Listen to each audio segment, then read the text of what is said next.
Sunday రోజు కష్టాలు. Harshita Sunday chicken తీసుకురా. అప్పుడే సండే వచ్చింది. Chicken chicken chicken chicken double double double. Harshita డబ్బులు తీసుకో, వెళ్ళి చికెన్ తీసుకురా.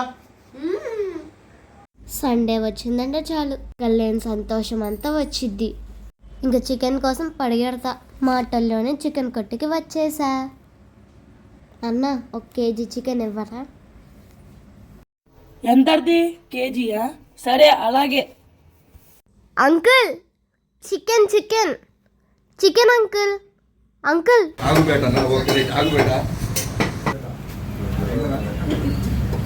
అమ్మయ్య, పాకిస్తాన్ మీద ఇండియా గెలిచినప్పుడు కూడా ఎంత ఆనందం రాలేదు. లాలలా జోరుగా హుషారుగా షికారు పోదుమా. చికెన్ ఉండాలి. ఇంకుంటానే. బాయ్.